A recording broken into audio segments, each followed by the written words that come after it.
यहाँ पे आए हुए सभी को मैं प्रणाम करता हूँ। ज़्यादा समय न लेते हुए मैं शुरू करता हूँ। मैं अपने पापा के आदर्शों को अपनी शान समझता हूँ। मैं अपने पापा के आदर्शों को अपनी शान समझता हूँ, और जो बिन कहे जान जाती है मेरे अंतर्मन को, उस माँ को मैं अपनी जान समझता हूँ। कुछ शेर रखता हूँ, लेकिन उसके पहले मैं संदर्भ बता दूँ। जब एक छोटा बच्चा होता है, बचपन में अपने माता पिता से पूछता है कि मम्मी ये क्या है, पापा ये क्या है। उसके पापा बताते हैं बेटा ये साइकिल है, बेटा ये कुर्सी है, बेटा ये टेबल है। जो भी रहता है बिना किसी गुस्से के, बिना किसी झिझक के। लेकिन समय बदल जाता है, परिस्थितियाँ बदल जाती हैं, बच्चा बड़ा हो जाता है। और वो बच्चा बड़ा हो जाता है, उसके माँ बाप पूछते हैं, जबकि नई नई टेक्निकल चीज़ें आ गई हैं, कि बेटा ये क्या है। कहता है कि आपको समझ में नहीं आ रहा है ये क्या है। बहुत गुस्से से बात करता है, रूडली बात करता है। मैं सोचता हूँ जब मेरा वो समय आएगा तो मैं क्या कहूँगा। सुनिएगा कि आप कहो तो रात को दिन, दिन को रात कहूँगा। माता पिता को समर्पित कर रहा हूँ कि आप कहो तो रात को दिन, दिन को रात कहूँगा। ये चाँद सूरज समय बदलने अपना, उनसे मैं ये बात कहूँगा। आप कहो तो रात को दिन, दिन को रात कहूँगा। ये चाँद सूरज समय बदलने अपना, उनसे मैं ये बात कहूँगा। और छुट्टियाँ हो गई हैं मेरी, ऐ समय थोड़ा ठहर, मैं अपने माता पिता से एक मुलाकात करूँगा। छुट्टियाँ हो गई हैं मेरी, ऐ समय थोड़ा ठहर, मैं अपने माता पिता से एक मुलाकात करूँगा। और तीर्थ हज धाम जाना है, जाओ अच्छा है। तीर्थ हज धाम जाना है, जाओ अच्छा है। मैं अपने माता पिता के चरणों से ही शुरुआत करूँगा। और ऐसा कहा जाता है, जिस घर में बड़े बुजुर्गों की इज्जत नहीं होती है, माता पिता की इज्जत नहीं होती है, वह घर नहीं मकान बन के रह जाता है। तो उस पे था कि मैं अपने माता पिता के चरणों से ही शुरुआत करूँगा। और बेशक धन दौलत संपत्ति तुमसे कम है, बेशक धन दौलत संपत्ति तुमसे कम है, फिर भी तुमसे ज़्यादा मैं अपनी औकात कहूँगा। फिर भी मैं तुमसे ज़्यादा अपनी औकात कहूँगा। और आंधी तूफान बाढ़ सुनामी कुछ भी आए, आंधी तूफान बाढ़ सुनामी कुछ भी आए, माता पिता साथ हैं अगर, तो मैं इसे बस बरसात कहूँगा। और एक ऐसे था कि बात अगर दुनिया को घूमने की हो, तो मैं अपने माता पिता का बस एक भ्रमण करूँगा।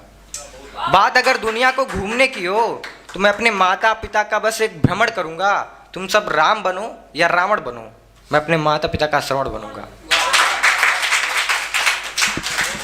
मेरे दोस्त हैं, कुछ लोग कहते हैं तुम मेरे लिए क्या कर सकते हो। उनके लिए शेर है कुछ, चूँकि मैं वेद का छात्र हूँ, तो उन पे था कि आए कभी अगर तुम पे कोई आफत, आए कभी अगर तुम पे कोई आफत, याद रखना यार कर रहे हैं हम वकालत। आए कभी अगर तुम पे कोई आफत, याद रखना यार कर रहे हैं हम वकालत। और क्षति कारित करने की कोई सोचे भी अगर, क्षति कारित करने की कोई सोचे भी अगर, तो बिगाड़ देंगे हम उसकी हालत, याद रखना यार। जो तहजीब जो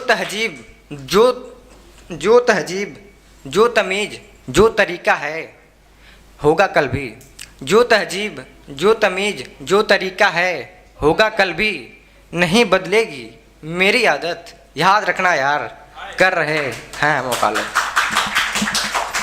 इतने सारे युवा बैठे हुए हैं, अगर मैं प्रेम पे कुछ ना बोलूं तो मुझे नहीं लगता कि ये उचित होगा, तो सुनिएगा। वो जब भी मेरे बालों पर अपना हाथ फेरे, लगता है हम ले रहे हैं 7 फेरे।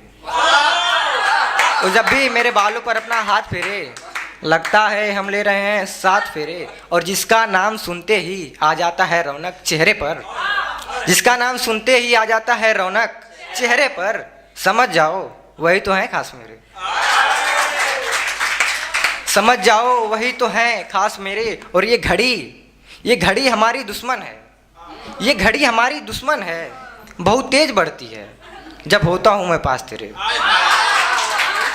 ये घड़ी हमारी दुश्मन है, बहुत तेज बढ़ती है जब होता हूँ मैं पास तेरे। और ये लड़कों आप सबके लिए है कि तुमको मिल गया हूँ, तुमको मिल गया हूँ तो तुम्हें कोई कदर नहीं है, तुमको मिल गया हूँ तो तुमको कदर नहीं है। सहेलियों से पूछो अपने, सहेलियों से पूछो अपने, कहती हैं ये होते काश मेरे। और कुछ आपके दोस्त होते हैं जिनको आप बहुत प्यार करते हैं, बहुत मानते हैं, आपके दोस्त भी हो सकते हैं, आपकी कोई दोस्त भी हो सकती हैं, लेकिन उधर से ऐसा कुछ होता नहीं है, मतलब उनको कोई फ़र्क ही नहीं पड़ता। तो उस पर था कि बेहद कीमती समय, बेहद कीमती समय, ये प्रीत ये अदब और ख़ुद को मैं समर्पण करता रहा। बेहद कीमती समय, ये प्रीत ये अदब और ख़ुद को मैं समर्पण करता रहा। पता चला कि वो शख्स बस पैसों पर मरता रहा, पता चला कि वो शख्स बस पैसों पर मरता रहा। और समझ आया मुझे जब ये हकीकत उसकी, समझ आया मुझे जब ये हकीकत उसकी। मैं चुप था लेकिन काफ़ी देर तक मैं रोता रहा। इसके बाद भी आपको लगता है कि नहीं दोस्त है, तो उस पर था कि मैं उससे दूर हूँ या वो मुझसे दूर है तो क्या हो गया, मैं उससे दूर हूँ या वो मुझसे दूर है तो क्या हो गया। ऐसा भी नहीं है कि उसका ब्याह हो गया, मैं उससे दूर हूँ या वो मुझसे दूर है तो क्या हो गया। ऐसा भी नहीं है कि उसका ब्याह हो गया। बंद रखा था उसने मुझे शायद भावनाओं के जेल में, बंद रखा था उसने मुझे शायद भावनाओं के जेल में, फिर भी वो दिल में है तो क्या हुआ अगर मैं रिहा हो गया। एक मुक्तक है छोटा सा, उसके बाद मैं अपनी जगह लेता हूँ। ये जब एक गांव का लड़का बाहर कहीं पढ़ने जाता है, किसी शहर में तैयारी करता है, लेकिन किसी कारणवश नहीं निकल पाता है, एग्ज़ाम क्रैक नहीं कर पाता है, कितना दुख होता है, दर्द होता है और टेंशन में रहता है, लेकिन फिर भी वो मुस्कुराता रहता है। तो उसमें था कि मैंने देखा एक लड़के को रहता था बेचैन सदा, मैंने देखा एक लड़के को रहता था बेचैन सदा। अधरों पे मुस्काहट रहती, भरे होते थे नैन सदा। अधरों पे मुस्काहट रहती, भरे होते थे नैन सदा। उसकी इस मनोभाव को देख मैं उसे समझाता हूँ, मत कर तू चिंता थोड़ी भी, होगा तेरा भी चैन कदा। मत कर तू चिंता बिल्कुल भी, होगा तेरा भी चैन कदा। बहुत शुक्रिया, thank you IPS, thank you Ankur भाई, थैंक यू, धन्यवाद। पंकज भाई।